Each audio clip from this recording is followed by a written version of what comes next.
Bonjour, je m'appelle Kalou et j'ai débuté le rasage traditionnel en 2019.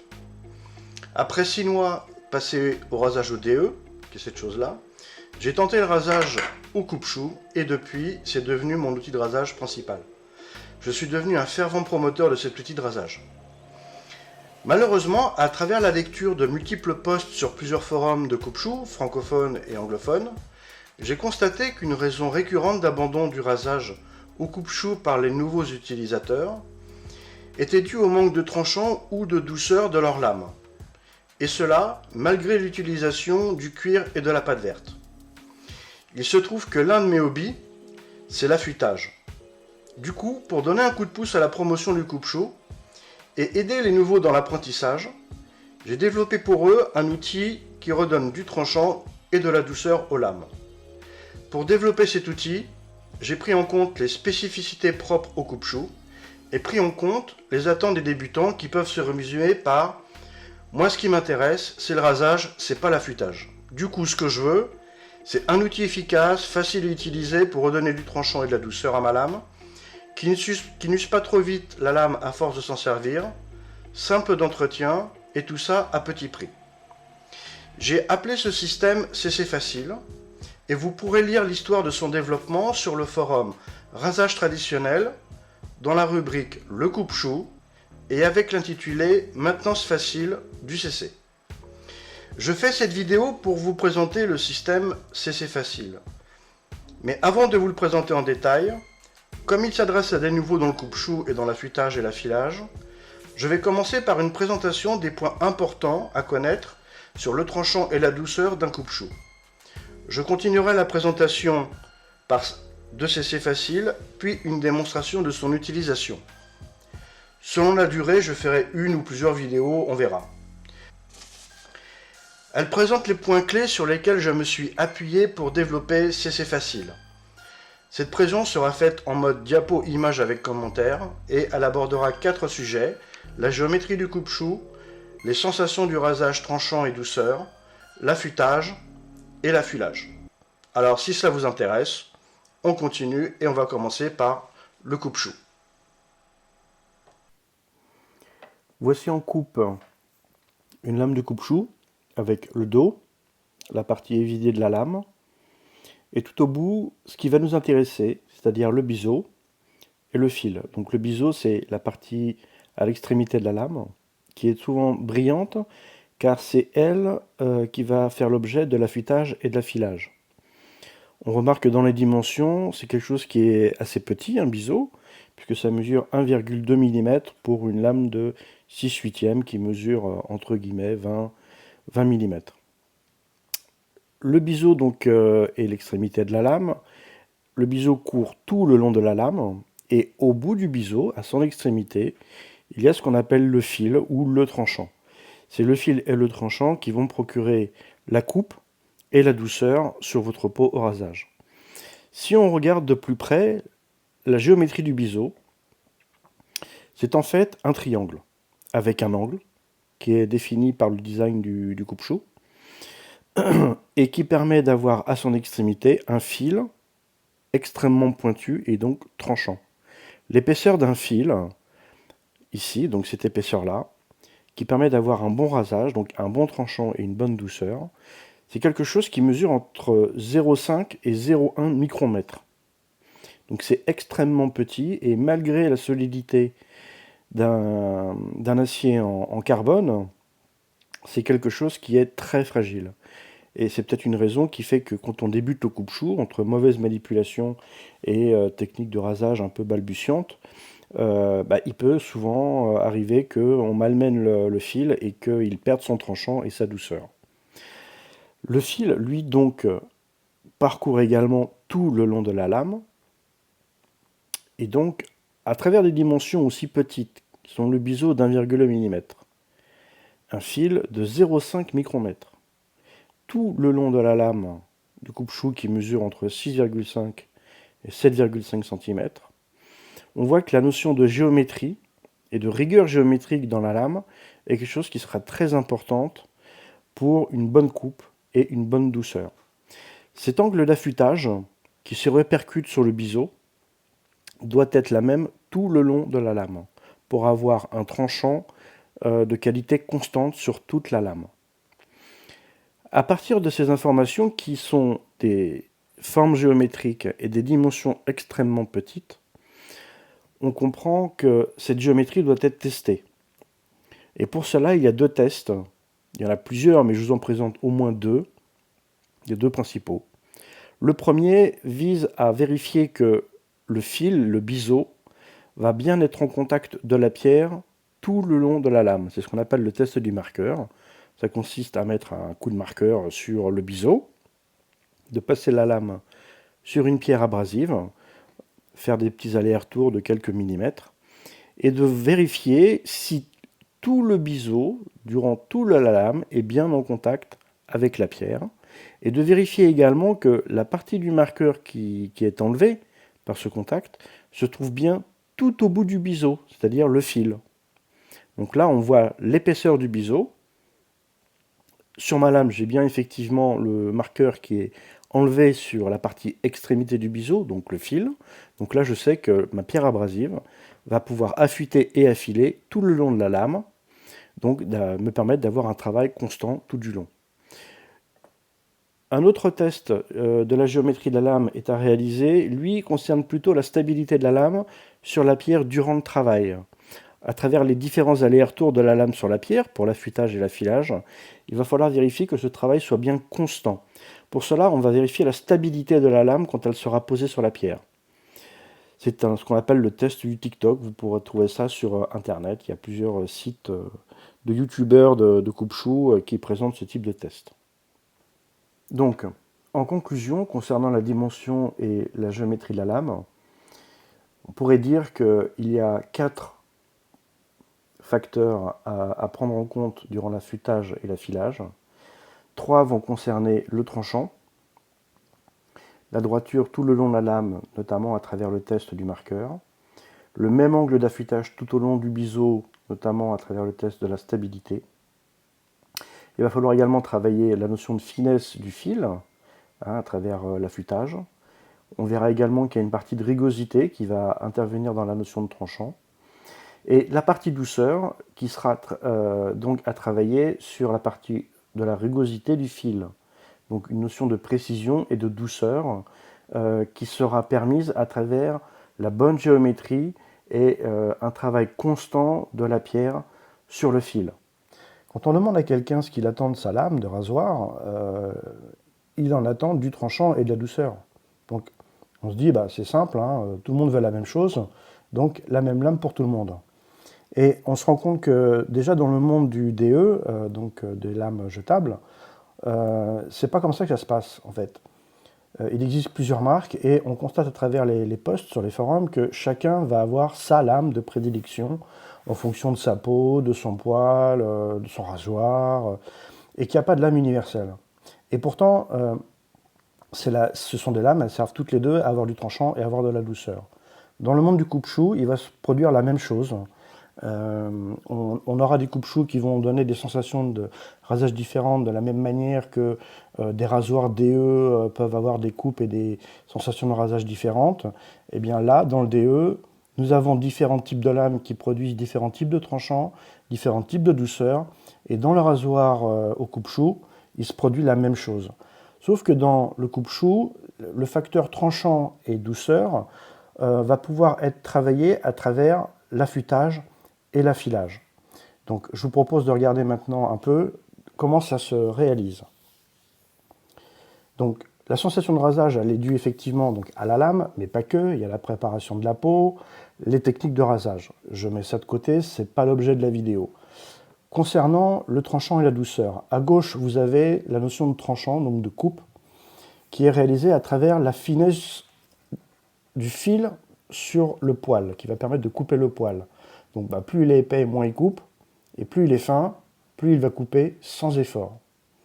De l'autre côté, la sensation de douceur, à travers la rugosité du fil, donc en fait la forme du fil qui est au bout de la lame. Plus elle est rugueuse, plus elle est grossière, plus vous allez sentir des formes d'irritation sur la peau, au fil dépasse, et plus cette rugosité devient fine, plus la sensation sera douce en fait. Donc à travers l'affûtage qui va générer la finesse du fil et l'affilage qui va travailler sur la rugosité du fil, vous allez pouvoir travailler dans le coupe-chou cette notion de tranchant et de douceur qui vous convient à vous. Ok, mais le tranchant et la douceur, ça se représente comment sur une lame? Je vous propose de regarder en image une lame qui a perdu son tranchant et qui a perdu de la douceur.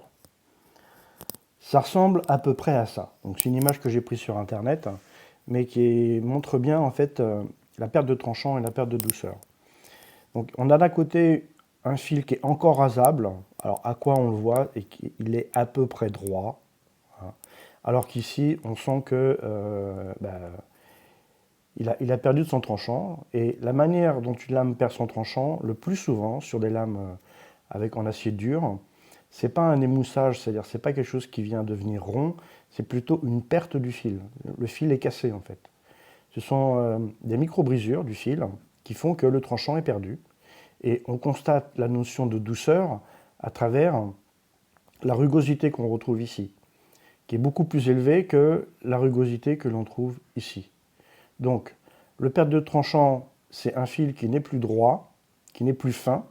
Hein, on est sur un triangle, donc si vous enlevez le sommet du triangle, cette partie-là est beaucoup plus épaisse que cette partie qui est à son sommet. Donc, moins de finesse, moins de tranchant. Moins de douceur parce que la rugosité est beaucoup plus grossière ici que là. Donc, du coup, qu'est-ce qui est à faire sur ce fil? La première chose, ça va être de réaliser l'affûtage. Et l'affûtage, c'est une étape qui est simple dans l'idée. Ça consiste à enlever de la matière tout au bout de la lame. Les lames sont donc de dimension petite, comme on l'a vu au début. Donc en réalité, il y a très peu de matière à enlever. Hein. Il n'y a pas un gros travail de matière à enlever. Mais ça va être donc de consister à enlever cette matière pour retrouver un fil bien droit et fin. C'est ça l'affûtage. Pour cela, on va utiliser les abrasifs. Des abrasifs avec des grains qui partent du gros et qui vont aller vers du très petit. Les abrasifs de grains plus gros vont donc enlever de la matière pour retrouver un fil droit en enlevant les dents. Fil droit, enlever les dents.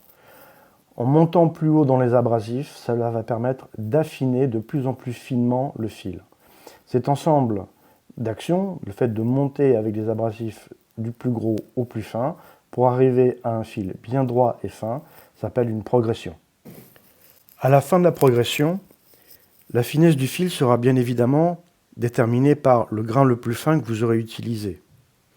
Mais ce n'est pas le seul facteur qui va limiter la finesse du fil. Il y en a 3 autres, et le premier qui va limiter la finesse du fil concerne le coupe-chou lui-même. Il s'agit de son acier. Quel que soit l'acier de votre coupe-chou, et il existe un très grand nombre d'aciers dans les coupe-choux, il sera limité par ces contraintes mécaniques qui lui sont propres. C'est la limite mécanique de l'acier, au-delà duquel il ne peut pas aller. C'est la finesse extrême du fil que vous pourrez obtenir avec votre coupe-chou et son acier. Pour faire simple, un acier dit dur permettra d'avoir un fil plus fin qu'un acier qui est entre guillemets mou.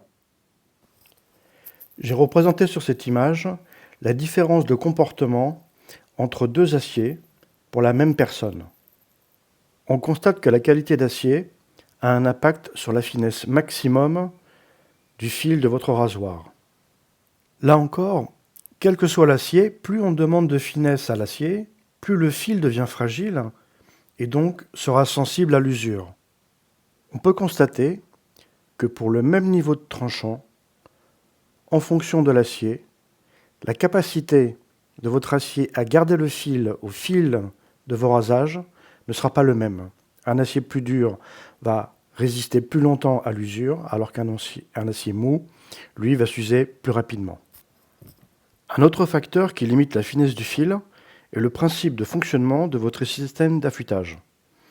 Je présente les 2 systèmes les plus utilisés en affûtage, qui sont le système à friction et le système par érosion. Donc commençons par le système à friction.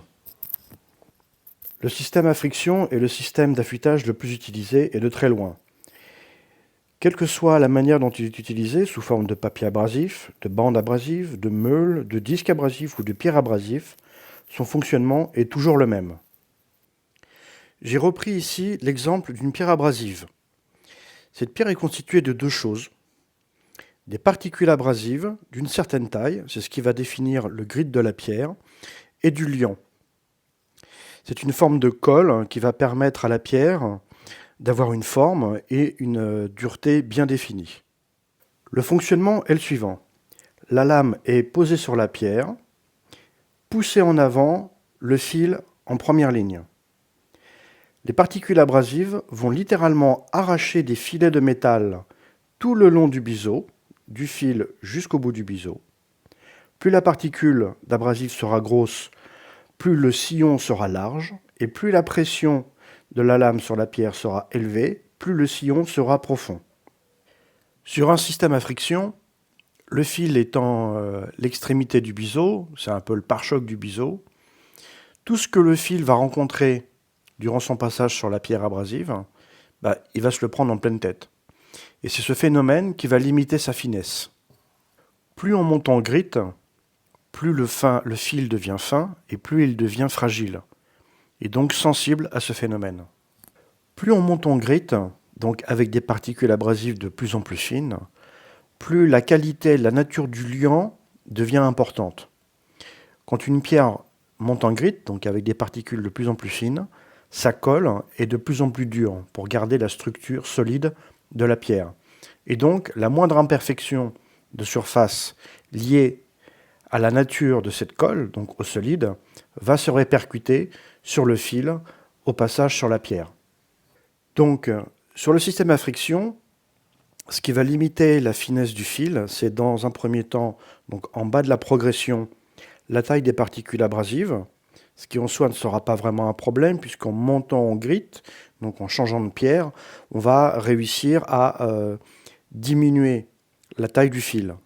Jusqu'à un moment donné où le grit sera suffisamment haut, où c'est à ce moment-là la rugosité de surface et la dureté de surface de la pierre qui va être limitant pour la finesse du fil. Pour avoir une idée des dimensions qui sont en jeu en fin d'affûtage, donc avec un fil extrêmement fin, je rappellerai qu'un fil, l'épaisseur d'un fil prêt à raser, fait une épaisseur entre 0,5 et 0,1 micron, et que pour une pierre abrasive, sur un grit par exemple de 12 000, la taille de la particule mesure environ 1 micron. L'autre principe d'affûtage que je vais présenter est celui de l'érosion. Il est beaucoup moins utilisé, mais il est pourtant le plus adapté au coupe-chou et notamment à la finesse du fil. Entre un système à friction et un système à érosion, il y a une petite différence, mais qui fait toute la différence. Dans le système à friction, le liant est dur et solide. Et dans le système à érosion, il est liquide. Ok, mais ça change quoi? En ce qui concerne la finesse du fil, le liant étant liquide dans le système à érosion, on ne rencontre pas le problème de rugosité de surface du système à friction. La taille des particules abrasives reste un facteur limitant, mais de manière beaucoup moins prégnante dans le système à érosion, là encore, du fait que le liant est liquide. L'impact du fil sur les particules abrasives sera beaucoup moins forte sur le système à érosion que sur le système à friction. Il apparaît un facteur de limitation dans le système à érosion qui est la viscosité de la boue. Cette viscosité de la boue dépendra simplement de la quantité d'abrasif contenu dans la boue.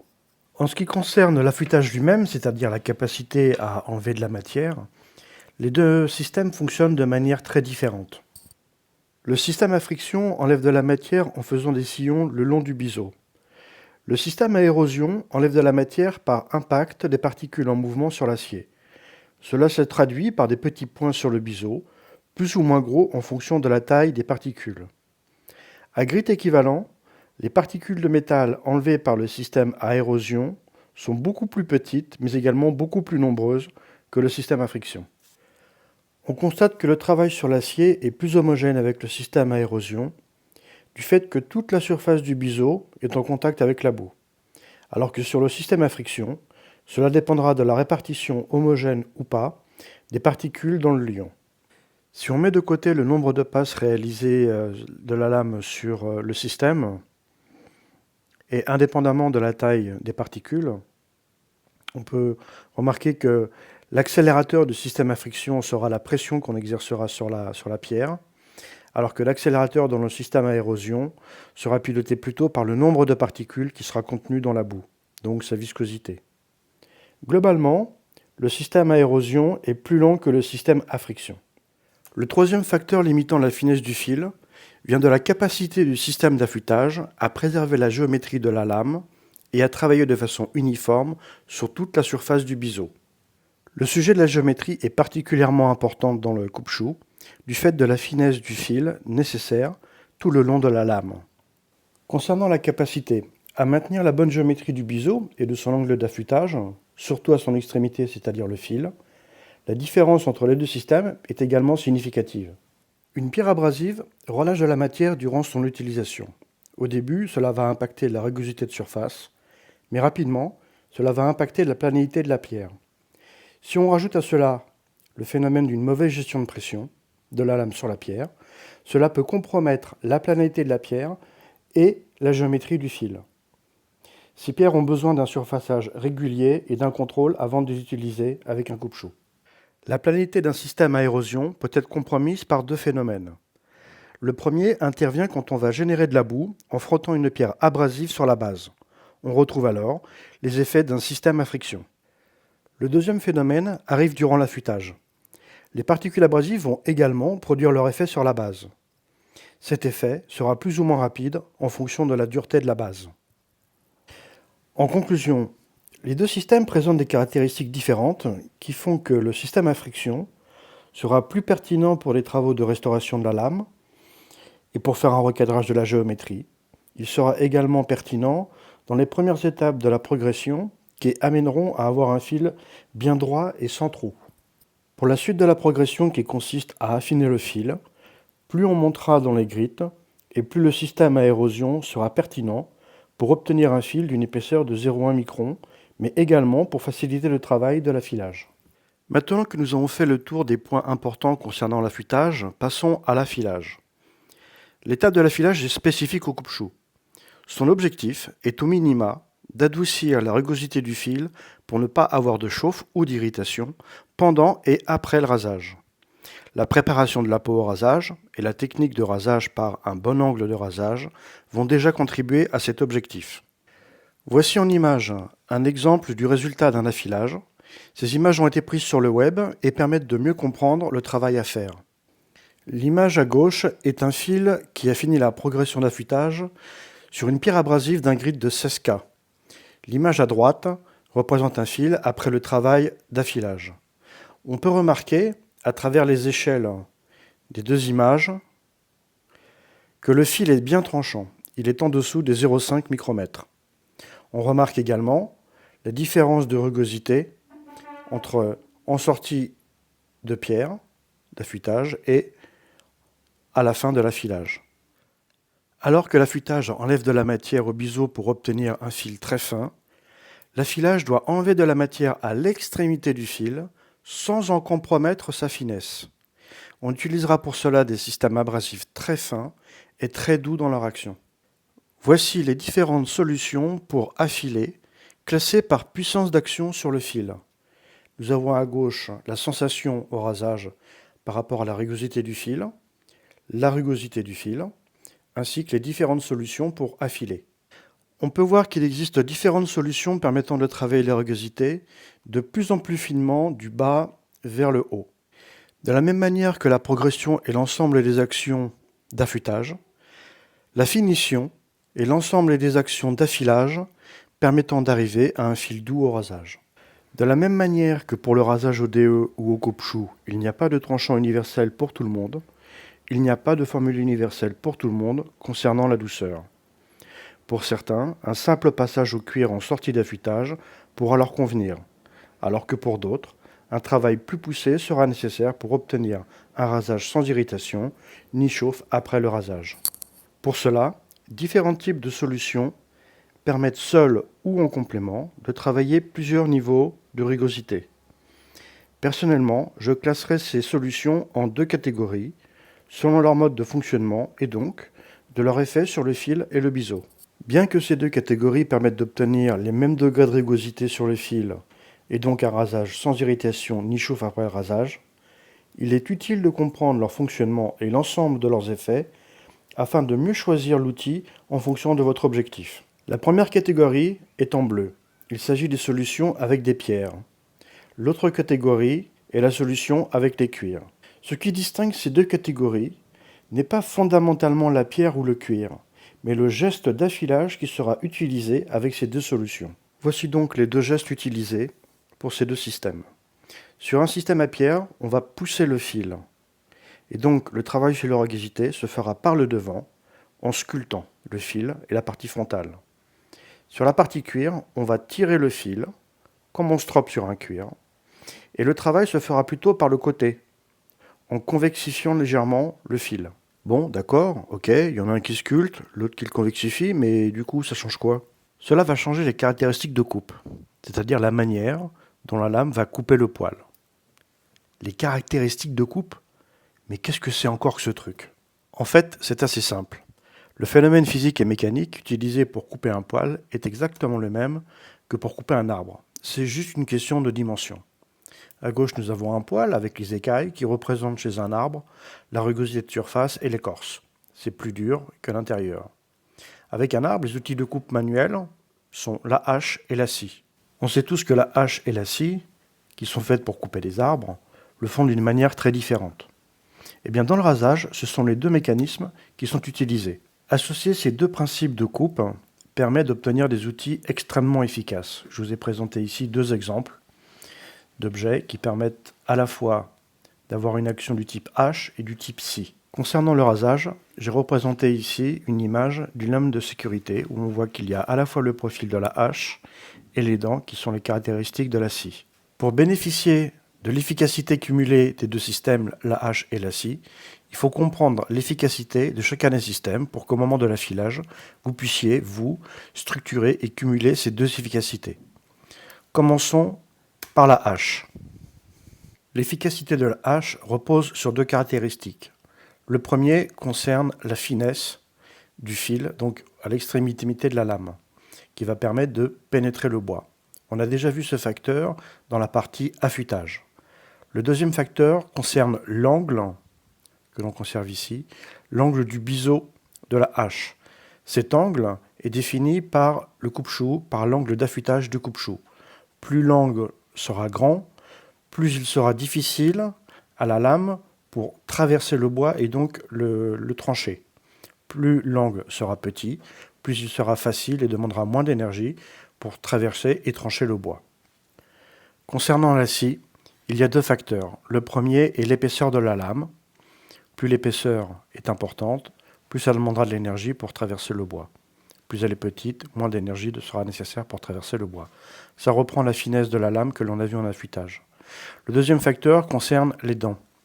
Plus les dents seront grosses et peu nombreuses, plus ça demandera d'énergie pour pouvoir attaquer et enlever de la matière du bois.